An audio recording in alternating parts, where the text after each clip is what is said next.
Stage چھوٹا رکھو، نیچے رکھو، لیکن ان لوگوں کی سمجھ میں نہیں آتا، یہ بالکل جو ہے اتنا اونچا اسٹیج رکھتے ہیں کہ نہ میری آواز تو آپ تک پہنچتی ہے لیکن آپ کی آواز مجھ تک نہیں پہنچ پاتی، وہ میری عادت ہے سننے کی اور سنانے کی۔ اللہ ہمارے ان بھائیوں کو، منتظمین کو عقل دے، سمجھ دے، اور بالخصوص عاقل صاحب کو اللہ عقل دے کہ میں نے ان کو کہا تھا کہ نیچے اسٹیج لگانا، نیچے مجھے بڑا برا لگتا ہے اوپر بیٹھ کر کے اور اپنے بھائیوں سے مخاطب ہوتے ہوئے، نمبر 1۔ نمبر 2، میں نے کہا تھا میری عادت ہے کھڑے ہو کے تقریر کرنے کی، میں بیٹھ کے تقریر نہیں کر پاتا ہوں، بیٹھ کے آدھا میٹر میرا نیچے ہی چلا جاتا ہے، خلاص وہ سمجھ ہی نہیں آتی مجھے بیٹھ کر کے۔ میں کھڑے جتنا رہتا ہوں مجھے خوب سمجھ آتی ہے مجھے کیسے مخاطب کرنا ہے، میری عادت نہیں ہے بیٹھ کے تقریر کرنے کی واللہ، لیکن مجبور ہوں میں۔ لائے بھی تھے، ہاں پتہ نہیں وہ ایک بنا کر کے وہ بھی ہٹا دیا گیا ہمارے سامنے سے، کیا مصلحتیں تھیں، نہ جانے کون سی وہ مصلحت کے حامل تھے، چلا کے تیر جو اپنی کمان چھوڑ گئے، ہے نا، مجھے بٹھا دیا آپ نے یہاں، ہاں، اور جناب علی وہ چھوڑ دیا گیا، وہ ورنہ واللہ میں چاہ رہا تھا کہ آپ کو کچھ بتاؤں، لیکن آئندہ اگر کوئی ہمارے کارپینٹر بھائی لوگ ہیں تو ان کی مدد کرو بھائی، ایک اس طرح کا اسٹیج جیسا بنا کے بہترین سا ہلکا پھلکا سامنے رکھ دو، کھڑا ہو کے تقریر کروں گا، بیٹھ کر کے مجھے اچھا نہیں لگتا ہے۔ بہرحال پھر بھی چلیں، جو باتیں ہیں سمجھ لیں اس کو، اللہ تعالی آئندہ مہینے انشاءاللہ تبارک تعالیٰ یہ سب تیاری ہو جائے گی انشاءاللہ تبارک تعالیٰ۔ تو یہ ایک بات یاد رکھیں، اس سے ارکان ایمان کا ایک رکن ہے تقدیر کے اوپر ایمان لانا۔ ارکان ایمان 6 ہیں، کتنے ہیں؟ 6 ہیں۔ اللہ کے اوپر ایمان لانا، جس کو ایمان مجمل بھی کہا جاتا ہے۔ ہمارے بہت سارے لوگ ہمارے بھائیوں کو بیوقوف بنا دیتے ہیں، تمہیں ایمان مجمل بھی نہیں کہتے، مجمل کہتے ہیں، مفصل، عجیب و غریب، تمہیں ایمان مفصل کا پتہ نہیں، چلو فتوے دینے، چلو ان کو یہ کہنے۔ ایمان مجمل، ایمان اللہ کے اوپر ایمان لانا، اللہ کے رسولوں پر ایمان لانا، اللہ کے فرشتوں پر ایمان لانا، کتنا ہو گیا؟ 4 کہ 3؟ اللہ آپ کو جزائے خیر دے، ہمارے ساتھ رہیے۔ اللہ کے اوپر ایمان لانا نمبر 1، نمبر 2 اللہ کے فرشتوں پر ایمان لانا، نمبر 2، نمبر 3 اللہ کے رسولوں پر ایمان لانا، نمبر 4 اللہ کے نازل کی ہوئی کتابوں پر ایمان لانا، اور نمبر 5 اللہ کے بولو یوم آخرت پر ایمان لانا، بولو نا اللہ کے نہیں، یوم آخرت پر ایمان لانا، یعنی آخری دن پر ایمان لانا، قیامت پر ایمان لانا، اور نمبر 6 تقدیر پر ایمان لانا۔ یہ عقیدہ مجروح ہوتا ہے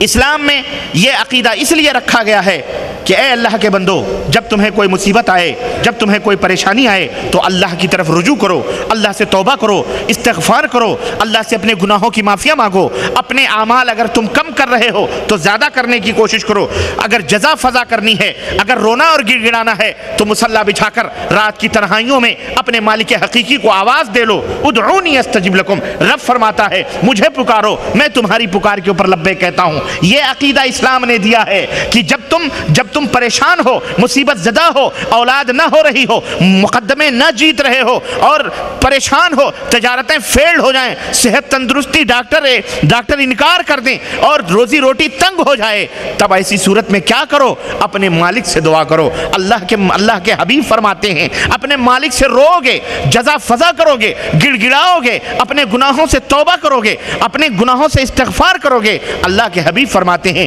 لا يرد القدر الا الدعاء۔ اے میری امت کے لوگوں، اگر تمہارا مقدر تنگی لکھا گیا ہوگا، اگر تمہارے مقدر میں وہ پریشانی لکھی گئی ہوگی، تم اپنے مالک سے جزا فضا کرو گے، اپنے مالک سے رو گے، گڑ گڑاؤ گے، رب ذوالجلال تمہاری تقدیروں کو میٹ کر نئے سرے سے تمہاری قسمت تحریر فرمائے گا۔ لا يرد القدر الا الدعاء، دعا کرو گے تمہاری تقدیریں بدل جائیں گی۔ لیکن یہ تعویذ گنڈے کرانے والے کیا کرتے ہیں؟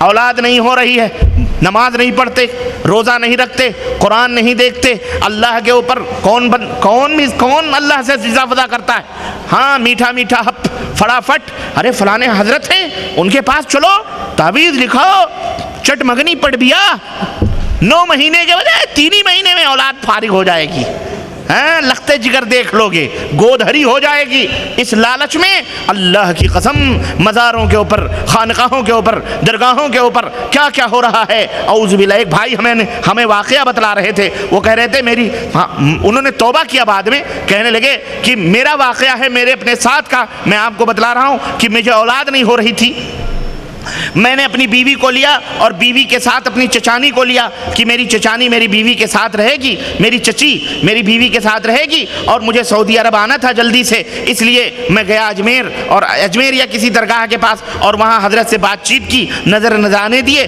حضرت نے کہا 1 ہفتہ قیام کرنا پڑے گا، 1 ہفتہ قیام ہوگا انشاءاللہ تبارک تعالیٰ، میں ایسے دعائیں کروں گا کہ اس کو اولاد ہو جائے گی۔ نظر نیات، بولے میں نظر نیات چڑھا کر کے ربانی صاحب چلا آیا اور چچی کو اور بیوی کو ہی چھوڑ دیا۔ میں یہاں آیا 9 مہینے کے بعد پتا چلا میری بیوی حاملہ تو نہیں ہوئی، لیکن میری چچی کو حمل ٹھہر گیا، انہیں اولاد ہو گئی۔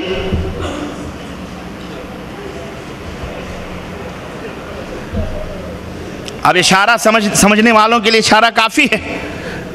دعائیں کس کے لیے کروانے بیچارہ گیا تھا اور فائدہ کون اٹھا لیا؟ گود کس کی ہری ہو گئی جس کی ہری نہیں ہونی تھی۔ اس طرح سے ہو جاتا ہے، کبھی کبھی ہو جاتا ہے، کہتے ہیں نا الٹا ہو گیا جادو، کیا ہو گیا؟ الٹا ہو گیا۔ یہ وہ جادو نہیں ہے جو الٹا ہو، یہ جان بوجھ کے الٹا ہوا ہے۔ ارے وہ نہیں تو وہ یہ تمام حرکات ہوتے ہیں، اعوذ باللہ۔ میں آپ کو کیا بتلاؤں؟ تو ایک تو سب سے بڑا نقصان یہ ہے کہ آدمی تقدیر کا انکار کر بیٹھتا ہے، ایک طرح سے اللہ عز و جل سے دور ہو کر جوتشیوں، نجومیوں، پاکھنڈیوں، تعویذ گنڈے پلیتوں اور یہ پیر اور سادھو سنتوں، ان کے چکروں میں پڑھ کر اللہ عز و جل سے اس کا رشتہ کیا ہو جاتا ہے؟ کٹ ہو جاتا ہے۔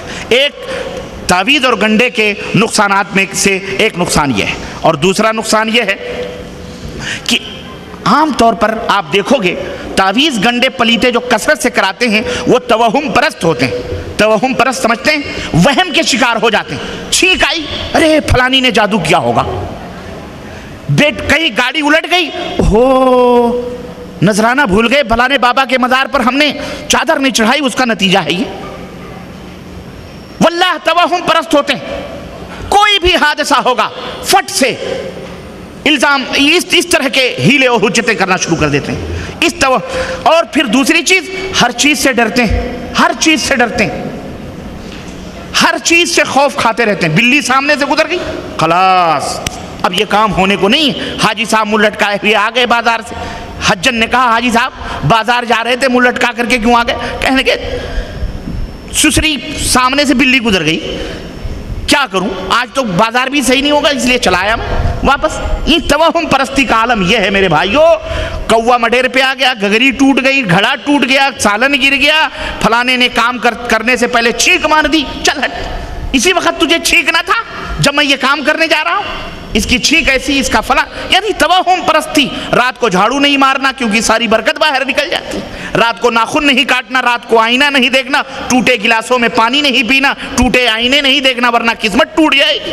یہ سب توہم پرستیاں واللہ بتلا رہا ہوں یہ امت مسلمہ میں موجود ہے، اور ہماری مائیں بہنیں اور مرد عورت سب اس کے اندر ملوث ہے کہ نہیں ہے بولو؟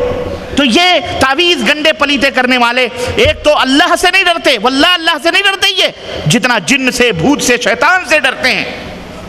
رات کے اندھیرے میں کہیں کھیت دیکھنے جا رہے ہیں یا کہیں باہر نکلے، اندھیرا ہے دیہاتوں میں، کہاں بجلی لائٹ ہوتی ہے آپ کے یہاں پہ سعودی عرب میں اتنا لائٹ، ہمارے یہاں ملکوں میں اتنی لائٹ نہیں ہوتی۔ ذرا سا کہیں سے چوہا دوڑ گیا، مارے ڈر کے لنگی انگی چھوڑ کے بھاگا بیچارہ، کھر سے ہوا تو سمجھا بس آ گئی سواری۔ ڈر جاتے ہیں شیطان سے، جن سے، بھوت۔ ارے شیطان، اللہ نے فرمایا ان کید الشیطان کان ضعیفا، شیطان کا جو مکر ہے، شیطان کا جو جال ہے بڑا ہی کمزور ہے۔ شیطان ڈرنے کے لیے تھوڑی ہے، اللہ سے ڈرو، شیطانوں سے نہ ڈرو۔